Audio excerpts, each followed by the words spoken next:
একদিকে দীঘার জগন্নাথ মন্দির আর অন্যদিকে শ্রীক্ষেত্র পুরী। চলুন জানি পুরীর মন্দিরের থেকে ঠিক কি কি আলাদা রয়েছে দীঘার জগন্নাথ মন্দিরে। 1. 800 বছরের পুরনো পুরীর জগন্নাথ মন্দির কলিঙ্গ স্থাপত্যের নিদর্শন, তৈরি হয়েছিল বেলে পাথর দিয়ে।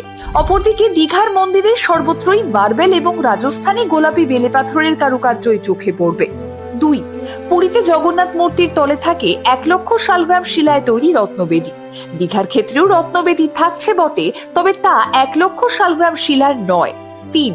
পুরীর মন্দিরের আদলে সবটা করার চেষ্টা করা হলেও দীঘার জগন্নাথ মন্দিরে থাকছে বিশেষ কিছু চমক, যেমন থাকছে দীপস্তম্ভ। উজ্জয়িনী মন্দিরের দীপস্তম্ভের আদলেই তৈরি হয়েছে এটি। 4. দীঘায় থাকছে আরো এক নতুন সংযোজন, পদ্মকুণ্ড। সিংহদুয়ার রয়েছে 2টি অংশে, আর তার মাঝেই অবস্থিত এই পদ্মকুণ্ড। 5.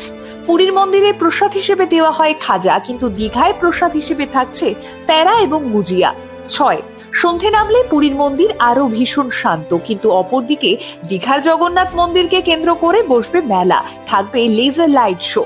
হ্যাঁ, এটা ঠিক যে পুরীর শ্রী মন্দির যেমন 4 ধামের অন্যতম, যেমন ঐতিহাসিক নিদর্শনের জ্বলন্ত উদাহরণ, হিন্দু ধর্মের মানুষের অন্যতম পবিত্র স্থান, ঠিক তেমনি দীঘার বুকে গড়ে ওঠা নবনির্মিত এই জগন্নাথ মন্দিরেও থাকবে প্রভুর বাস।